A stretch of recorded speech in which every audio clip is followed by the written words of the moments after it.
lãnh trình chiếu in hoi bữa tôi cáp chung bữa chẳng bữa chiếu thiên hùng nó in hoi giờ con thảo giờ nó chiếu thiên hùng nhẹ hiếu rất là hãm bữa dân bữa xe chẳng bữa lông do chuẩn bị bước biệt thảo nhẹ hà đấy thảo giáng sinh nó giờ con thảo tinh nhẹ nó giờ con thảo hay nhung ngam xuất như này lùng đĩa nên tháng này với xiên tại cháu thành tôi bây giờ xe chẳng giờ con thảo thiên hùng là xây dựng tao thiên hùng hoặc là bữa hiểu thảo chiếu Jehovah mà bài sử dụng sâu có này bữa lông rồi khoi mảng dâm bữa lông rồi mảng dâm thiên tây tàu nghi chi nhẹ trang tiết mi thảo chỉ phơi với dầm nãy tới xỉ chia liu gà há thiên hùng xây Abraham thiên hùng con buồn nín Abraham tao ơi tia dâm nái thiên hùng con mời ở chủ to mời nhê ton c mời nhê ton Isaac tông mời hám với tao mình y gia tê tháo vữa dưa chiều bùa mời oi chủ pháo hai nom bông lồng mời nhê ton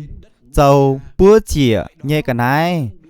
ta yết đom diếu nhê Abraham chia xin tai bùi chân nín nhê ton tỏ y tào nhê bầu chào nín nhê ton Isaac mình nín nganh chẳng cầu nín oi búa chĩa nhê cả nái chiều chuốt cháu mình thiên hùng bùa nín mình vua nom tòng thảo ta pham hoi Abraham trao hiên mảng buột vua nom tòng bà chọ cô nhê Abraham con bùa nín nhê bầu mời bùa chào yếm nái yê bùa y ton tìa ói mình vua chẳng chiếu cả há yê bùa ảnh ruồn mời bùa nái Abraham chọ lồng bùa chĩa nhê chẳng bùn nín nhê ton Isaac khi kia nín to chào nhung nín bùa y ton tía mình Isaac chào nín nhê tia Abraham con atia Abraham tao to dâu hai nhung Isaac con mai tổ mai chàng nhê bà lồng búa chĩa nhê bà kỳ dùng yếm hái Abraham tao thiên hùng can oi liu lấy chàng vừa chĩa bà kỳ dùng ton y ton tía anh yang cháu mình thảo thiên hùng vừa nín tòng con Abraham trời con chĩa tài cho chẳng cuối chân nhơi tạo bia chĩa tòng cùng ngoài nín giả cho nín nhơi ton Isaac đồ chân ăn chân chĩa tòng chẳng đuôi cùng ngoài nín chiều trao cho vừa tây nín nhơi ton bà chiếu như phi miền yếm cùng ngoài lùng cắt Abraham con Abraham tao yếm nái phi miền con mãi tùng hỏi nái tao ton mãi tùng châu hai nhung pu nín y chản yê hiếu tu mời cam día nhà mai thiên hùng với chủ mời mai danh mời nhê ton chủn chuất nhê đổ ton phùng pun Abraham trao hiên huyên ruồn mảng gà há gạ gang buộn mai tao bà kỳ dùng cầu trong biếng chân lồm bèo nín chiều mình cho tài dầu búa chĩa cả nái tía nín nhê ton vua nom tòng Abraham thành chuất bùa hiểu chiếu càn nhê oi liu nhê lấy chàng y chàn hoi chọ con yếm chiếu nhê bông chiếu càn liu lấy chàng bữa mình thao mảng bượt rồi là nhúng bữa tao ruồn nom như một tỏi tổng Abraham chuẩn bị tài Isaac nom chè hồ nó bữa chiều pun thiên nó hay nó phim miền chiều cản ni trao hiên phào bượt mà tao kỳ dùng yếm trên béo nó chính tao kỳ dùng bữa chiều pun thiên nó quyền Abraham nhê thử thách nó bữa hiếu nín bày tỏ Vì nó thuộc tình ở Pun Abraham hiếu ở Yếm quyền ý danh xưng ở sẽ hiểu bữa Jehovah DC ở bữa hiểu chờ Đức Jehovah ở sau này lục con dùng hai nó ý chẳng bữa con này nó là sẽ yếm chiếu của nhũ ở ni yếm lồng như tòng á mai tòng lồng yếm thi nùng như tòng ở nhiều mưa tỏi à chiếu chạy tại vậy Isaac ha yếm tại vậy Abraham sẽ Isaac ha bà quyền thì cháu ní thi nùng lo tòng Pun với ta Abraham chàng nó lùng đĩa muôn dân ở ta tao ở túc của tele ở bởi vì bữa hiếu á chính chiếu Giêsu nó ghi dâm đoạn giang câu 8 dâm câu 5 sầu ở Giêsu con nên nó thiên hùng là sẽ Abraham hám mày ở tông bượn nhiều nhìn hám hay bua ở Abraham sẽ khung màng bượn tập ký dùng ha tải thơi ni nhê ton bà Abraham nó ni em màng bượn mà nó hình bong ở dâm thi nung tài ở là sẽ chiên con chính dâm thi nung tài ở dấu ni nhê muôn dân ở là sẽ con thảo chi sủa Abraham ni màng bượn nên nhiều mùa tỏi à thực sự nó quyền câu chuyện Abraham nó bữa chia cả nái Pun cho Isaac bữa chia Pun thi nung nó quyền ai bữa hiếu tỉnh con thi nung thời như đủ ton về tại dấu bữa ba miền ở Abraham hiếu tu chiêu như vả con bữa nín ở chiêu con bữa nó trong là hiểu Abraham toàn Isaac mì bữa chỉ yếm nó trong này nó trong là hiểu Moria ở nó lại sau này Salomon xây đền thờ với lại ở nó núi đền ở ý chẳng này sẽ put núi đền ở Giêsu lúa em mà nó giả thuyết con Giêsu kiểu tải dâm với nó trong ở từ thời điểm Abraham nhận tụ một chiếu nhê vải dâng con một Pun nó từ thời điểm tới thời chẳng đó thì tỏ Isaac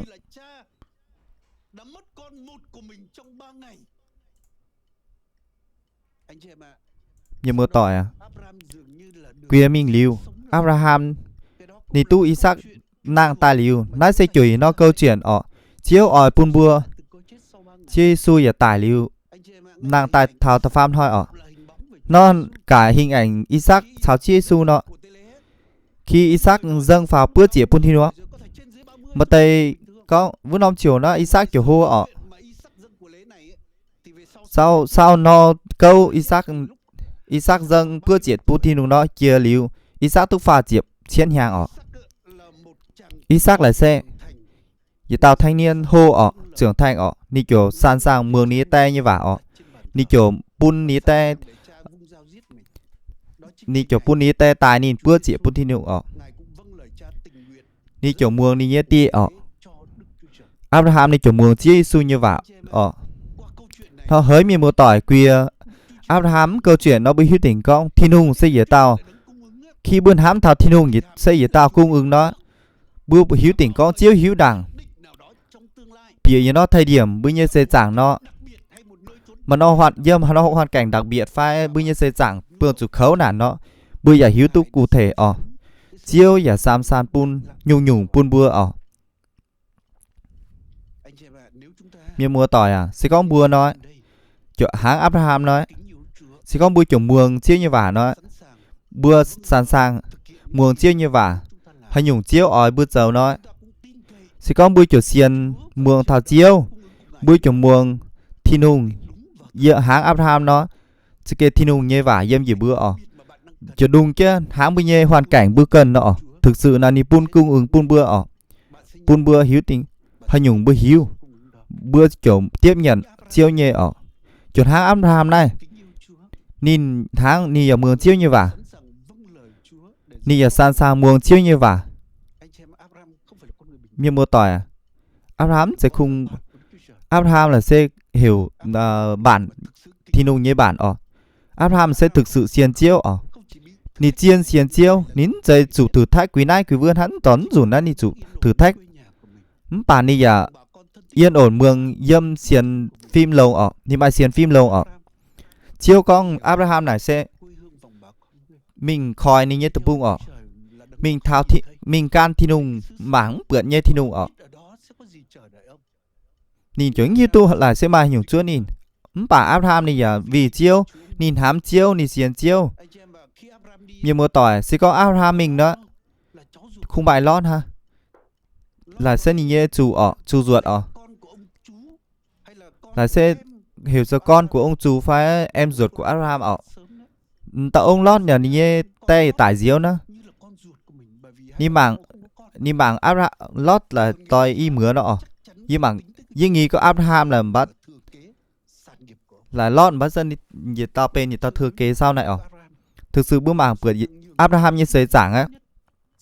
Abraham này dâm nhung nhung lâu nhất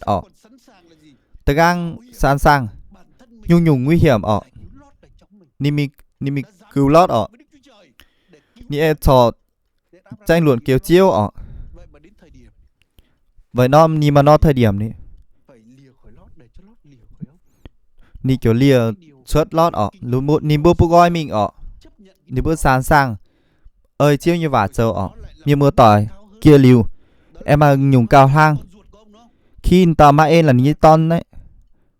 kêu với tao Aga đấy Sarah con hôm nay như mưa tỏi Abraham này kiểu dao bây nhiêu dành bây nhiêu quá dành bây nhiêu quá bà vì cuối cùng chiếu con chủ muồng Sarah như vả như mưa tỏi Abraham kiểu đành muồng pun như chiên quá mình nãy xây gì nó cao điểm pun Abraham như sẽ chẳng chỉ nó chiêu như lời hứa chiêu con chủ dân mình như quá pun chiêu như một tỏi Abraham như nì sẵn sàng nì giờ hôm nay pun thì cao từ nay mình từ nó câu chuyện quy mình bữa chiếu thử Abraham nhỉ chiêu con quả thật ta nói người biết Abraham sẽ kinh cầm gì gì nơi hắn này miền một tỏi Abraham là xây gì tao cầm gì chiêu muồng chiêu như vậy nhìn xiên chiêu trời phúc pun nhìn mai nhẹ nhung nhung chiên chiêu giờ sam san nhìn tập kỳ dùng trong nho chế bọn nó dính như tiền con tập kỳ dùng là dêm lại bọn dêm lại lao nó bà giống như tôi cần tập kỳ dùng là tiếng nhẹ ní với hai tay tự nhiên ní dêm chứ lại kim lồm nó liệu Abraham cho tài bữa chiều pun thì nung nó bữa mà cái dêm chứ ní Abraham như gã gang dêm chứ kim lồm này chiếu này ní luôn sẵn sàng ha nó ní luôn sẵn sàng thành bùa sẽ có bữa mảng dêm thì tới tàu nó miền một tỏi khi Adam kêu Eva phạm tỏ chuối nó vậy chuối á nhìn bữa chiều trụ tải tiền công cái dây có tiền công như tổ lối sẽ sự chết chiếu tải tàu con vợ ta vì nó tổ tải thầy Abraham Eva cho lui thật chú phun Adam kêu Eva bương kiên thì bây giờ nhái hơi nhiệt dầu như gì là sẽ gì trời gì nó hiên bong chiếu thì nùng con hôm nay lại xe mà tao dòng rồi dâm nom hà tao gì hiu con chám đấy miền mùa tỏi con chiên chiếu hiu nhung nhung chiếu hám thấy nhung nhung pun bữa ba miên đảng chiếu hiu con bữa xe chủ tòng chuối cho hiệu tại bữa chỉ pun ba miên mà hình nhung vật yếm lại lùng đĩa thậm chí phim miên nhắm thành tu bữa quảng tu bình nhê linh vườn con chiên đó thực sự bữa hao xiên tôi có chỉ nó sinh tề chiếu sam san pun từ sang thề thao lại pun miên là lời xe nhê tí giết tao ton chia su nên khả huyền con chiên con bị giết thực sự chiếu thì nung dường như chuyển hạng Abraham chủ tài ni nhé quả chủ tòi Abraham tao ni chủ mất ni nhé Isaac nó từ trước sang thề thiên tẩy tàu tai dường như thì nung đỉnh kia ni nhé ton sẽ chủ tài vậy bữa ba miên nhé chuối Nên tháng này Hebrew đoạn 10 câu 5 thì có nó. Thì có bữa bữa hai. Bữa lông do tổ dâm Hebrew đoạn bữa mảng dâm Hebrew sâu từ chiệp sang từng hứng với dầm với nay kỳ tủ bịa bàm kên vứt sản nhìn con bùa thiên hùng mời mai ói mình miền lồng xanh khú chĩa phai lồng trọ trinh nhé bà mời lưu lời chàng xin vời ye mời mai họp hiếu chàng tào chúa chĩa nhê xanh khú và mai họp hiếu chĩa phí chúi nhê cái này pháo nó trong nó biến nó vùng này lúa hiểu sao sinh linh dâm như tòng tôi ý nó sinh linh dâng bung bữa ba miệng sẽ có bữa ít sản miền nó và mường tu chiếu Giêsu là xây ý nó công ứng dâm chiếu thiên hùng tài nó bữa hiệu miền một tỏ bữa hiệu tình con sẽ có bữa hiệu tu là nhung trao nó chuyển hang Abraham nó đi mua chiếu như vải nó ni màng bữa nhúng là sẽ hiếu tình con là sẽ thiên hùng như công ứng tài ni kiểu hiếu tình con chết tài biển như sẽ trả ni kiểu dâng như nó sinh tệ hắn nó ni tôi giàu giờ con bữa miền một tỏi hôm nay tất nhiên là thiên hùng là nhìn nhung ni cứu chuộc bữa là xây hơi nhung hô phải dâm xây trả nó ni ni giả xây phút bún bữa nhung chỉ con bữa mảng bữa như xây trả Abraham như xây trả á bữa mảng bị Adam ní tông Adam là xây tiết tao miền dâm đã lùng đĩa chỉ con ni chọi vậy tao miền nhung bao ni sâu nó ni mảng xanh khú lo nhung bữa mai tỏi phải ni mảng bữa Adam nên vừa nôm chiều hồ Adam chiều ni nhận tu xuất ni cần ni ló tao tại cáp ni đông hành ni hai nó ló tu hạt tao tại tháng ní với chủ dâm Adam nó ni xây vậy tao là duy nhất đây sẽ có bữa miền mưa tỏi nó chiếu vậy là sẽ ni hiếu tu nhung là sẽ Adam sẽ cần miền giúp đỡ chiếu hiếu tình con Adam cần thiên hùng con ba miền dâm đủ lắn tụ lồng dưa sẽ sâu tao tại bún mây tháng mây chiếu giờ giấu nhung kỳ đảng và khi Adam hiếu tún thì cao nó chiếu giấu bún đi bưởi dòm rất đồ nó sẽ có gì mà hạt tàu thanh niên đó mày chúng cần mất ăn mất ngủ lò áo với hai tay nữa Abraham tông phi sản ni dâm chàng hồ nó theo nó ni bưởi những chiếc tua nhung phi sản bữa lùng đĩa miền như chàng chín lan hàng tỷ lan giờ bây giờ hồi thành nhớ chám tao mày xía rồi đấy chứ con đôi khi bữa thanh niên giờ bây giờ hồi thành chủ coin sinh xuất nhưng mà tỏi chiều thời phút buồn bữa ngay giờ bây gà gang ngay giờ gà gang chỉ tỏi Abraham cái dùng dâm chứ gà gang thì vẫn hiểu rồi Abraham thì nhanh sinh xuất nó thì chiều bữa nhưng mà tỏi chiều tỏi Eva tại thảo Adam như dầm hiền chỉ nó thời phút buồn Abraham như dầm hiền nhìn cháu nó ni chiều hiếu tình con mà tao chuyển hãng nhìn chàng tao nhìn bữa hiểu Eva nên hơi mi mô tỏi chiếu thiên hùng nhé phụ là rất là diệu kỳ chiếu hiếu nhung tông hay nhung nó thời điểm chiếu bữa cần chiếu sấy phút bún bơ an chàng muốn chủ giao khâu muốn chủ giao nhắn tu thao thời điểm hay nhung thao chiều thao chiếu bữa hiếu tình có nhận hiếu tu thao thiên hùng nhé vả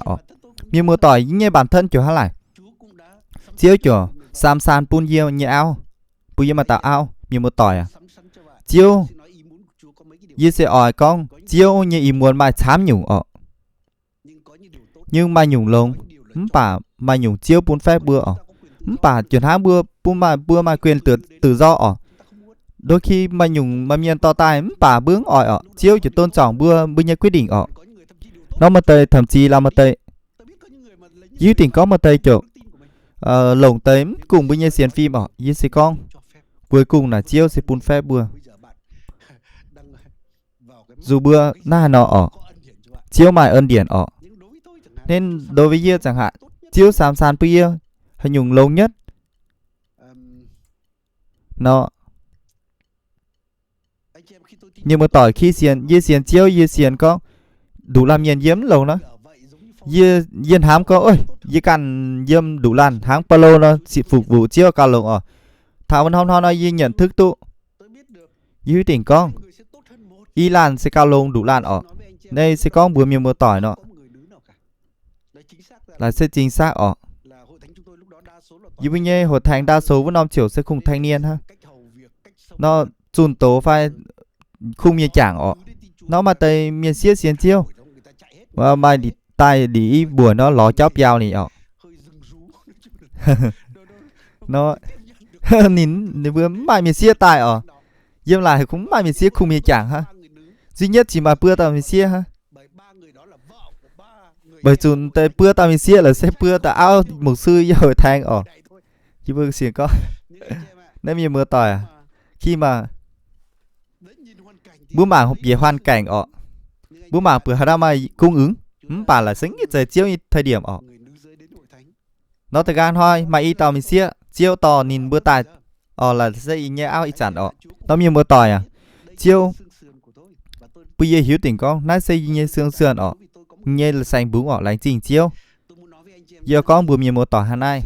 thực sự thì nung như xây phụ nì sẽ luôn luôn bành phim đôi khi bứng hiếu tu chiếu pun bưa hay nhung Abraham chứng như tu chiếu chuẩn bị hay nhung punin nai nó hiếu tu con chiếu chuẩn chiếu tỏ nì nghe chiên con thật bung bưa nhiều bữa ba miến bứng hiếu nói thậm chí dân hỏi bữa cân hay nhung thậm chí bứng hiếu tu dân hỏi bữa cân hay nhung đôi khi bứng hiếu bữa trưởng hiếu chiếu ở chợ bung bưa bất ngờ tinh nghề nó chiếu là xây dựng tao cao cả nhìn giờ bữa nhìn nhớ ý tưởng là sẽ bữa nhấn sẽ bữa nhớ ý tưởng nên sẽ có bữa hiếu tu một câu chuyện đó mà tao hùng đó quan tưởng dâm CD bữa người Adam nhìn bút bảnh hung mà tao đây tờ gai này tay có bướn tao ông con này là sẽ nó tao mà tiên chi mà như chủ tút trỏ lông tao là ni xiên con ni xí tin sự chưa lành ni con bữa vừa này thậm chí là nhúng tao nên chủ chưa lành từ dâm cái ngài gì dâm vua do thầy hoàng hốt nữa có là sẽ rõ ràng là sẽ gây chiến là ni sẽ lui chuốt phải ly xe con hả nó toàn tao phá tài nó như một tỏi khi tao tưởng tài đoàn tùy tung là hả nó Elise xuất tiếp Elise hiểu ní đầy tờ xuất trò lông như một tỏi hiếu như phái đi hái nấu hơi đung đung đi ló ruột nhìn hám hai chiêu chắc chắn chiêu là đức chúa trời bản đi phải pun vào tao tiên tri tài phải chờ nó hay nhung nghi thức rất là phức tạp phải nọ hồ danh đức giê va thì con chiêu chẳng tiền chiêu su trò lông lạn miền như bảnh vừa mai nhung kỳ lạ chết sau đó thì có đây giấm mài chiêu ra đấy thì hiếu tình con nó dân sông do đanh nó trời dựa rảnh như sông thì con vừa ní chủ mày châu nhung rất phức tạp châu thế bây giờ châu nhung mà nhung khấu nó châu tú thực sự lại chủ quá đơn giản nhiều khi bốn hám con là sẽ tự nhiên thì chiêu hám xây phút bữa đảng nó giờ ngài thế nào đôi khi bữa cứ bây giờ châu nhung đôi khi nó hoành trang tự nhiên tu hả đằng này bởi bữa tỉnh có hết kết cục là nhúng đi vần trang nó như một tỏi ni giả tút trò lông một cách trò lông nó anh như một tỏi chiêu xây phút bún bữa đảng rời bún bữa đảng bún bữa mai tu phép là tu thì nung nhê ên nó như một tỏi hiếu dâm do thái dân do thái lúa nhâm ai cợp này khi lúa chủ về bay nhàng lúa tút dầu nô lệ là nó lúa cam dìa lúa quả chủ tai tải chủ quả soi dìa xuông thực sự lúa bướm mà nhung địa quyền dâm nó chàng hổ bởi chủ lúa là xây dân nô lệ bởi chủ lúa thố chiêu như sự giải cứu hới miền mùa tỏi chiêu hám bùa hiếu đảng khoảng bia bay nhàng là xe chiêu như dân xe chủ nô lệ chắc chắn chiêu giờ sam san sư giải cứu buni bùa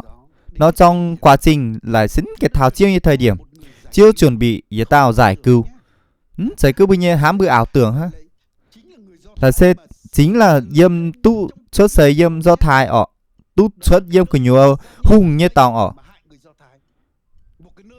Vì nôm tòng. Nên hắn nôm tòng là nguy hiểm nhất ọ. Dâm bà chiếu vậy chuẩn bị ọ. Vì nó sự giải cứu dâm nôm tòng xuất. Hà tao cái gì tu. Hà tao hiếu mấy. Hâm như mưa tối. Đôi khi bữa mảng có chiêu ló nó tòng hà nó tập bung phai. To nó tòng tại tu ta giải thoát ọ. Thế này chỉ hợp lý ọ như mưa tối. Nó này ni sự giải cứu lại. Sự kênh kỳ lạ ọ. Nó như mưa tối. Kể cả mô xe. Chủ mai phép lạ ọ. Chỉ tao khóa tu xuất tài nó. Ngay cả ni mà y tao muồng vua như vả. Nín tài mô xe ọ. Là chùi xe chiêu như phép lạ ọ. Sẽ có linh hiếu nó linh chiều tài chẳng béo tài liệu ọ. Và thao với nó thời điểm đó. Mô xe nếu vừa tỏ tu thao cung điển phá điôn là chục mình cô ấy ọ. Mai chám, mai ca sâu, mai chám nhổng dâm cháu ọ. Bản hán chiêu sai thiên sư tháng bữa tối có điều khiển từ xa vừa ọ. Ni giống chủ chim giống chủ ca sâu nhàn ọ. Ni dạ tỏ tu mình thẳng mi tháo.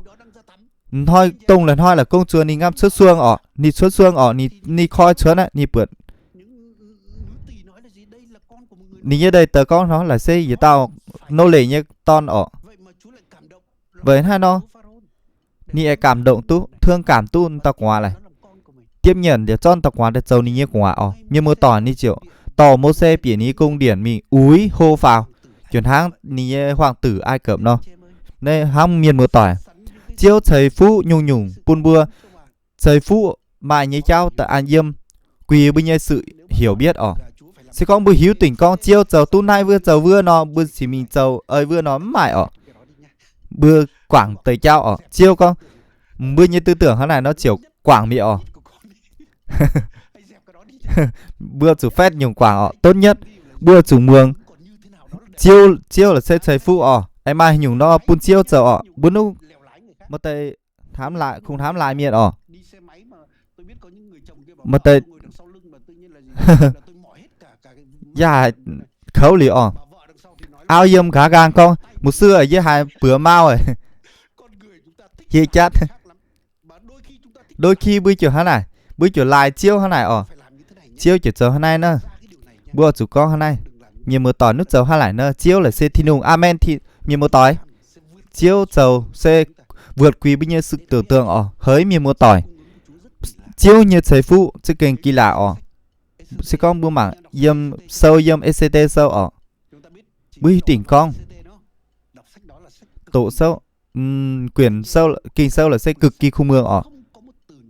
Chẳng bữa sâu mà đi tiêu. Mà đi chiều vào con thảo chiêu. Bà sẽ con bữa tổ.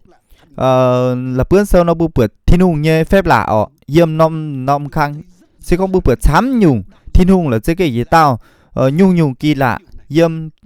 lại ọ. Nhiều mô tỏi à. Đôi khi bữa tổ chám khang kỳ sâu bứng hiếu. Mà lúc bữa bượt chiêu thiên hùng như dân sử ọ. Dường như bướm bượt để giải cứu dâm hại ọ. Mày để nó lối thoát ọ. Nên miền một tỏi chiêu thấy phụ nhung giải cứu bùn dân do thải ọ. Nó bữa ba miến hiếu hả. Nên đôi khi bây giờ xây chẳng á. Bữa mai hoàn cảnh nó chuyển hãng sách ECT nè ọ.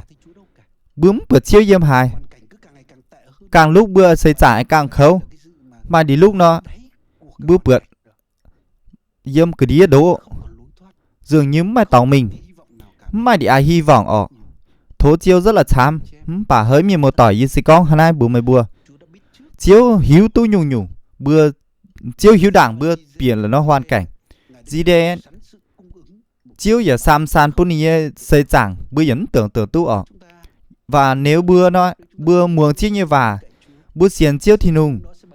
nhung chiêu thấy phụ bún thao thời điểm chiêu chiều thấy phụ bún bùa. Thao hoàn cảnh chiêu chiều bún bùa. Hỡi miền mưa tỏi. Chiêu hiếu thừa. Ní nhây dân. Chiêu giờ hiếu nhung hiếu đảng.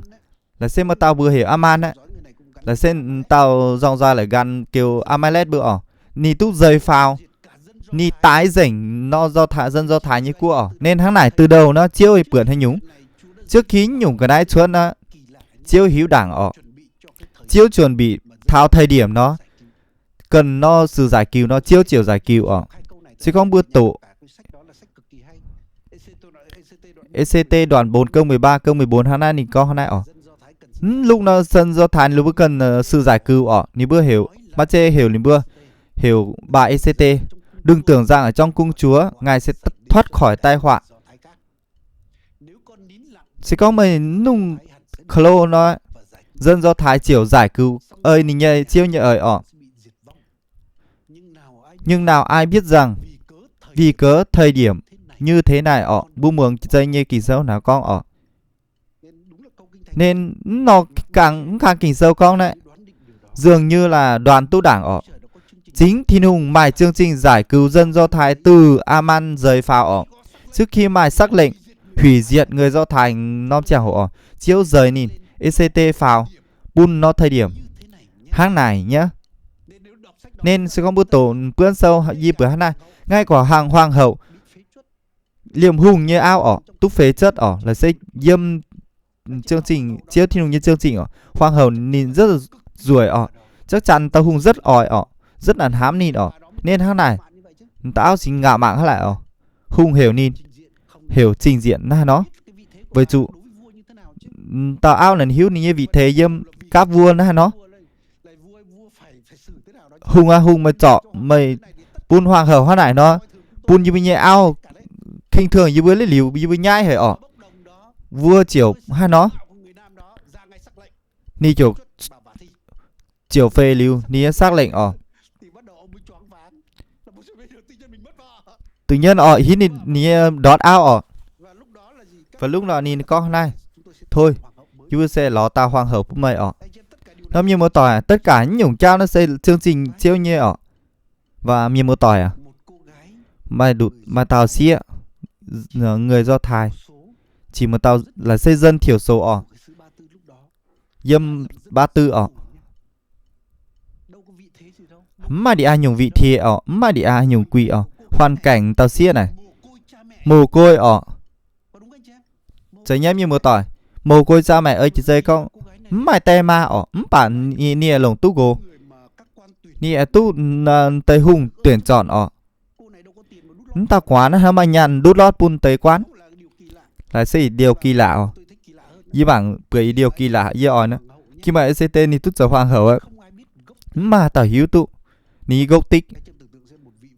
chỉ tao vua ni giỏi đồ này bà nín hiếu tun tao hoàng hậu với hải tài là xính như tôi dâm do thái tài như một tỏi ô tại sao nó tề quan cơ quan an ninh tình báo ni bỏ sót hay nó chảy nào về cách rất là kỳ lạ nên hỡi miền mùa tỏi nãy sẽ sự chuẩn bị âm thầm dâm Thiên Hùng tài ở từ đảng tài bữa bà miền mà tài hiếu ở là sẽ Thiên Hùng màng bượt nhung và nhung trao ni dâu như nhung trao ở ni giả dâu dâm lịch sử sẽ có bao nhiêu sẽ giảng ha nó sẽ có mưa màng bượt nhìn mà ECC ở thực ra ni bữa hiểu chưa ni sẽ gì tao ông anh họ ở ni nhé mua tỏi như mua tỏi đô chê là xe nó ni dâm cái nhiều cổng hùng cha ở mô chê là xe vô tình ni mua túi gì nó thông tin ở hắn này như mua tỏi là hay nhung là xe gì kỳ lạ ở thực mà lưu đình hải hùng tia ở thực sự là ni con câu chuyện cái rất kiểu rất cái gì đó ni chiều mình bao cao chiều pun hùng tao ni cung cấp tao thông tin tình báo lại bản dẫn tôi ghi công đây sẽ con này là xây kiểu sự sắp xếp Thiên Hùng dâm Thiên Hùng tài ở mặc dù khang kinh sống con thao nhung thật chiếu phải hiếu tỉnh con thực sự giờ nó đạo diện khang diện tới khôn ngoan này tuyệt vời này xây dâm Thiên Hùng tài ở nên câu hỏi bữa nãy cái này nó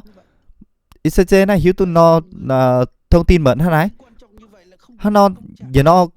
cung cấp thông tin là giống tu hình nhung với hai tái thực sự nó là xây dâm Thiên Hùng tài và nó bị hiếu tu Haman nó tu dày phào ở chuột hang tới tề tường nó ở đi chỗ nấu tới sa chê kiếm tới quân binh ở sa chê là xây dựng do thái tại ở và Haman hiếu nè nhìn nấu nè nhìn đỉnh tái tại ở nhìn tài lan miền nó rất là đơn giản ở nhìn con cứ đỉnh tại chèm nó dân tộc liềm tàu ông như dân tộc liềm cho bằng hình nhung cách nhìn bằng hình nhung sự mô rộng ông này nó nhìn dâng pháo hùng rất là nhàn chìn ở thay đổi tu ở bởi chú ni đong dâu bịa với nó thời kỳ nó luật hình nhung văn bản tu đong dâu lía tu hùng như tu thay đổi ở nên dường như nó hoàn cảnh nó bữa bữa nó tất cả Việt Trung hát tao nấu dân do Thái ở lưu hoàng tài do Thái hoặc lũ cướp lũ như xây giảng ở tông lũ dâm non cha hồ này lũ ghét dân do Thái ở lũ tôi ăn mừng lũ tôi tài miền này lũ tôi cướp nhà này nấu lũ này thậm chí là lũ mình nỉm của cải cho lũ như ở Haman là xây gì tao tề tương lại rồi tất cả vứt tề quan là chỗ cái gì Haman lũ chỗ ủng hộ ở rồi với tỉnh có giấy khung hả lại ha Haman là ni chuẩn bị tu vì nó cân mục hình là sẵn sàng là ni điều trang tất cả hai tao miền ở nên tất cả bước mảng bực kinh nghiệm thực sự là cái gì dân do Thái là lũ cảm gì ở lũ hoàn toàn lũ mai đi a sư giải cứu ở nên như một tỏi chiếu thiên hùng nó chiếu thiên hùng Jehovah này nó nhìn sẽ âm thầm nhìn chuẩn bị nhung đảng giải cứu lũ bữa ở nó bữa sẽ không bữa tổ chám nhung dấu kinh sâu nó chính vừa muốn chiếu thiên hùng là châu pun vua bữa chẳng muốn tu nhẹ ở tiền hoi này xịt nhẹ tài nó sẽ có nị bữa on yom á thường là hùng lúa chớ nó lúa sẽ hiểu lúa on yom nó hiểu ban nhạc tài hát ở nên hát ít chẳng như mưa tỏi nó sẽ có on yom nó bữa chiều mương nhạc bữa bưởi ở dần tao là nị hiểu lúa cho sâu thật tổ pun thật nó hai đó hai nhung tổ nó hai nó lấy tổ đúng câu chuyện là đô chê ở mặc tin là cứu vua ở nó bưu mạc bởi nó sự siêu nhân dâm thiên hùng tài ở bởi ngay tổ sơ sách sử hàng chín nhung câu chuyện ở mà chám nhung câu chuyện ở vì nó kho là không phải là nè cho đúng quyển sách khoi đúng mặc chê hay lại ở nên nay sẽ sử sắp xếp kỳ diệu dâm chiếu thiên hùng tài ở là sẽ vô tình ở nên chám miền mà tới có xiên chiêu phép là vô tình hơn nhiều mưa tỏi bữa thám nhung vô tình ở là xin sẽ ngẫu nhiên ở nhiều mưa tỏi hiếu tình có trang gì câu chuyện mà đàn bà su em ở tà áo này thực sự là ni mai lòng xiên chiêu như vậy ni mai hiếu quen trong yếm chiêu như công vậy chú ni hiếu tình con lại sẽ thiên hùng như miền ni rất là thám ở nên chính vì tà áo là nhìn thám thiên hùng có một nhìn thiên hùng thám tao nó nản đòi ta pún nó lùng đĩa hiểu chủ ní gia đình xuất khói nó lùng đĩa ở là sẽ thiên hùng như sự dân giác ở y xiên hạt tao dân giác tao miệng ở xuất khói tai họa ở và đúng là ni mình xỉa nhang nó ni tao dần nó ta áo là sẽ gì ta áo hiểu sun em ở ni xin vua liu quảng cho pun ni đao dần ở đi sản bước Việt Nam nó kiểu mà tây miền đòi tu hay đòi tu ở non tao là mình đó ni họ bàn giao ni đao bữa tao thực sự là theo tự nhiên là đòi tu chỉ em nhiều một tỏi bà mà điều rất là kỳ lạ nữa nó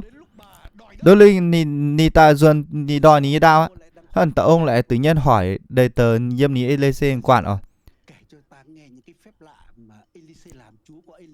mày kể nhung phép là chờ pun LC ở chiếu kể yếm IC chờ tu nàng tài tao vừa con ui mà chờ tu miền tải nàng tài mà chiến mày à tự nhiên mà nó quải chờ tu lại vâng tao là chuồng tao là nhưng mà tỏi hiếu tình con sự sắp đặt là cái gì ọ thậm chí là bao nhiêu chia lan mình bường vua đúng thời điểm vua ngam con nó phấn khích thì mà ta ao tự nhiên nhong bị lại ọ là đúng ta ao lại na hùng có mà toàn ta ao bị tài mà con bị mường cả sau đó hùng cho pun đầy tờ pun nó quan liu pun nhàn pun linh đầy pun ta ao liu pia ní ao ruồn liu thậm chí là tổng với tay nhàn cướp vươn thì cho lấy liu ọ bữa bữa sẽ có gì chuyện là ni buông gặp mây ha ọ là xin sẽ ngẫu nhiên ọ đằng sau là xe thiên hùng nhê ơi ọ chiếu sắp đặt ở yếm thực sự là rất là kỳ lạ ọ nó như một tỏi à dịch mường hay gì câu chuyện như tổ trường kinh thành đó mà tàu sinh viên yếm Moscow khi mà nó tàu cỡ bên á ni xuất cái nhớ tàu nó mà tàu yếm cái nhớ tàu nó hiếu xìa mà nhung nhàn nó ni thố chiêu thời phút như mai đồ ăn pu như mai nhàn thố chiêu cái tự nhiên mà nó tàu chạy ngang kìa mà nó ni trông nó bành rung búp biển ni góng ọ nhưng mưa tỏi tưởng tượng hôm nay nó nữa nhưng mưa tỏi sẽ có mua mảng gì tao câu chuyện người linh kể bữa bướn chùa tao nó bữa chủ nhỏm ọ tinh gieo ọ tinh tất cả thông số kỹ thuật ọ để chủ với tao ọ nhưng mà tỏi nó rất là kỳ lạ ọ nhưng mà tỏi mà non tàu chiếu hình tỉnh con mà tàu thanh niên sẽ yếm non che hồ đúng tải non ga ọ tao sẽ non che hồ đi thố nhàn ọ chiếu là nó đủ dây ha chiếu hiếu tỉnh con sắp xếp tu mà nó tàu sẽ quỳ lại ọ mà tàu mà nó gia đình ngam bời đồ ăn như lại chuẩn bị nhàn hàng ọ tự nhiên một cái gì đó thôi thúc nếu mình sức mạnh ọ tự nhiên năn nó không giò bốp nem pịa nhưng mà tỏi vì nó hành động lắm thầy tưởng tượng tu ọ nó ném pịa ní góng ọ nhưng mà tỏi à nhưng mà có chiếu chúng mày tính hài ước ọ nó bữa bữa chiếu là đạo diễn ọ ai hả ta con ngẫu nhiên đi sẽ con chiên trời ọ làm sao mà nhung vô tình tú là xe mày nó bàn tay thiên hùng nhé bùa chiếu thiên hùng nhé bùa em như một tỏi nên chuyển hãng câu chuyện đó chiêm nay chuyển hãng này câu chuyện hãng này mà mảng chơi kiểu hãng này ọ chính là mượn lại tự nhiên khoi bữa sau phía tầm mảng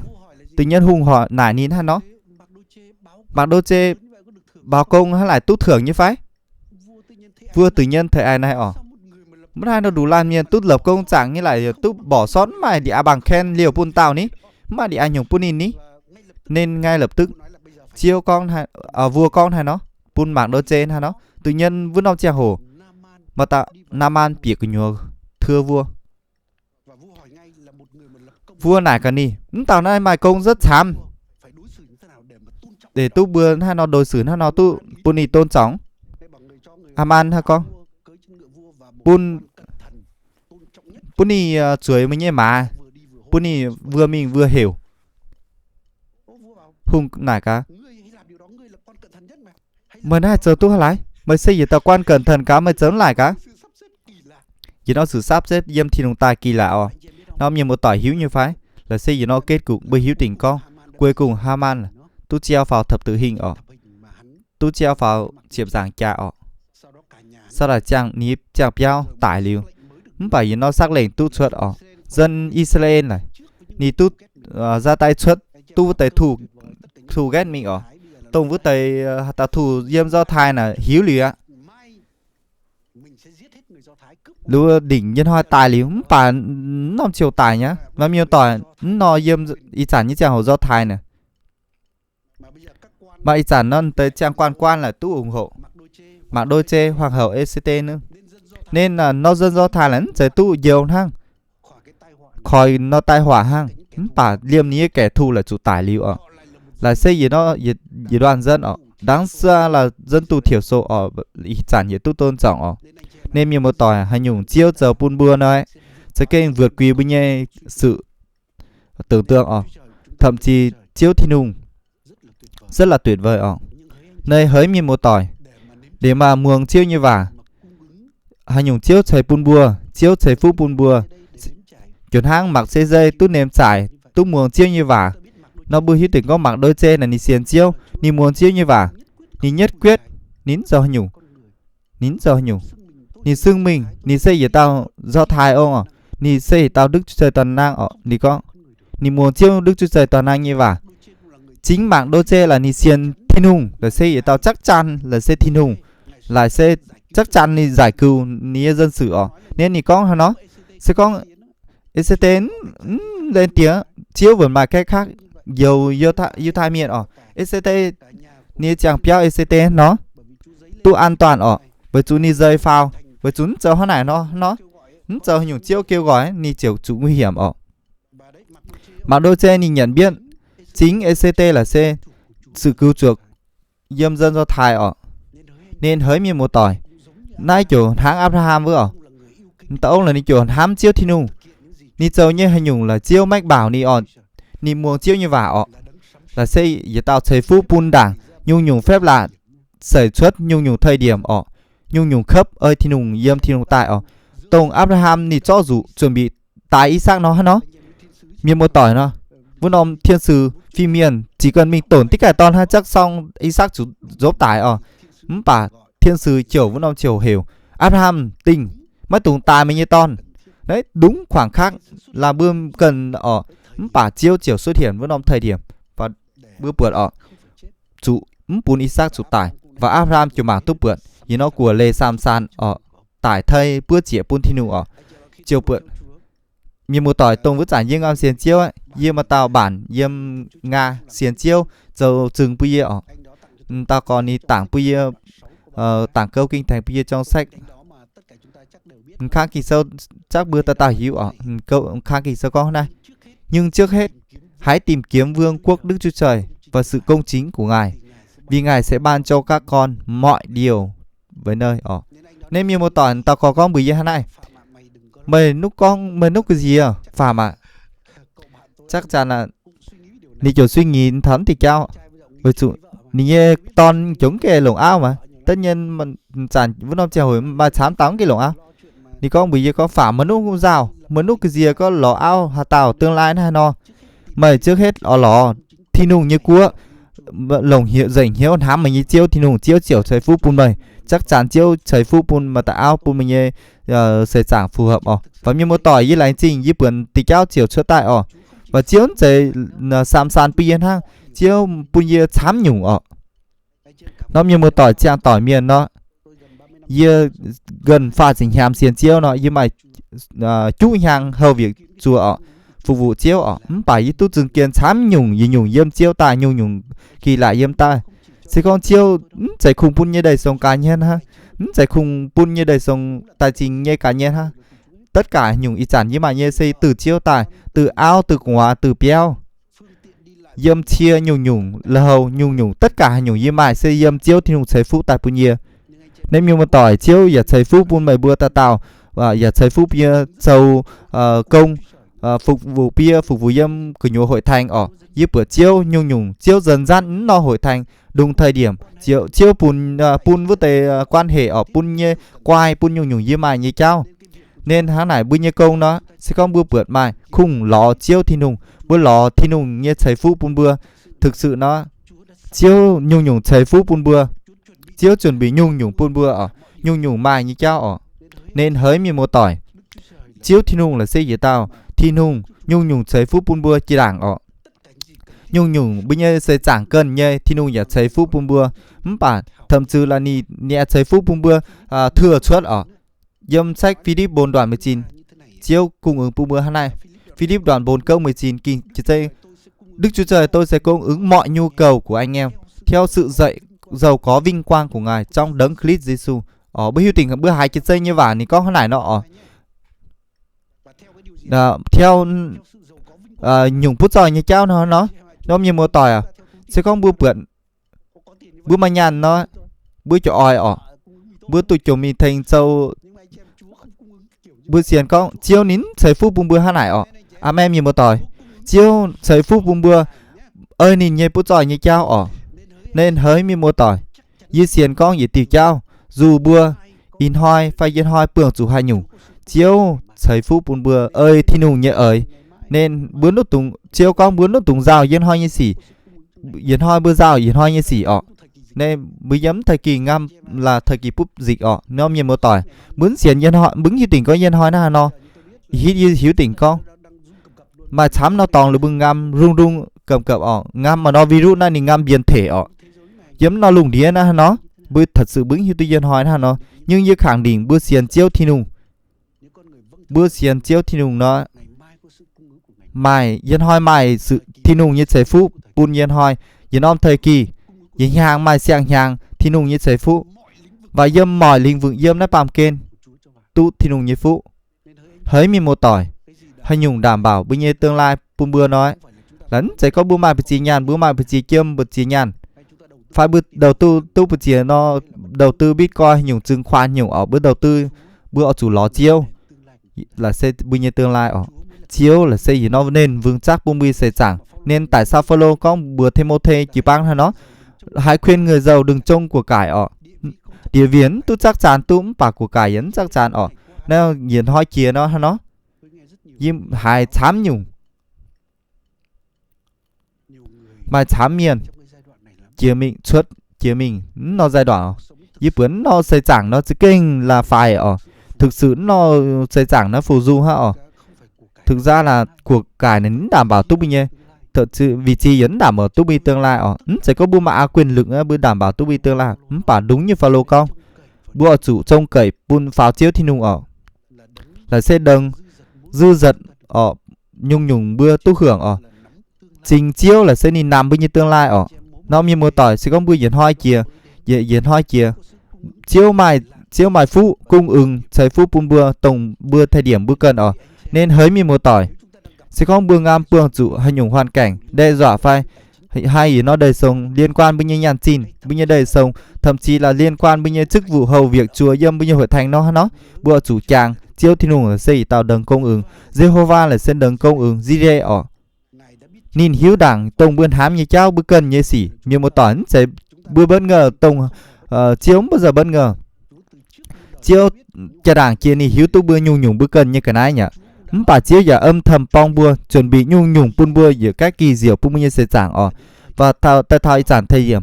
bữa cần như giang hồ trong vấn ông hoàn cảnh chiếu nhìn bày tỏ bún bua hiếu nên bữa như công là hay nhúng bữa chủ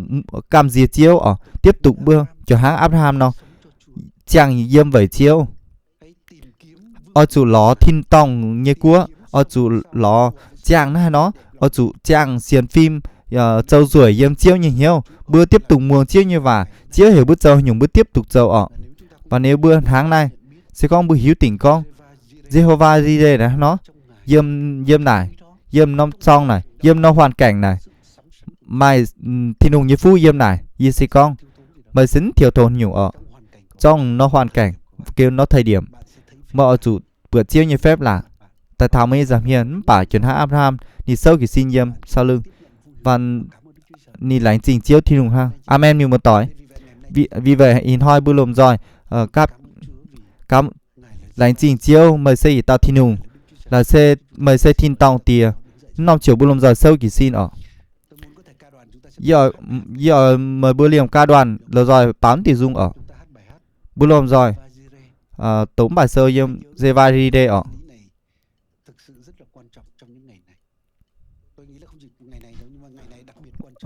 thôi đặc biệt quan trọng bún bữa như sẽ chẳng trang tỏi bữa chủ muồng chiêu như sự cứu trợ bữa tu chiêu như phép là tu chiêu bảo vệ bữa chiêu cung ứng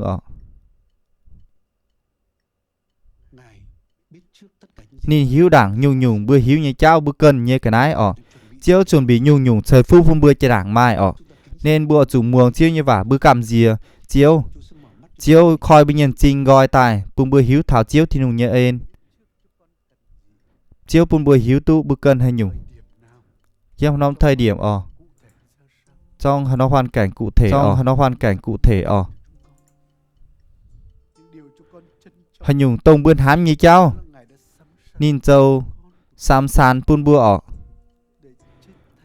bún tải thầy bữa bún bữa nhớ đức tin bún bữa nhớ xiên phim quyền nải như vừa hiếu thảo chiêu chám trên phào như vừa lành chỉnh chiêu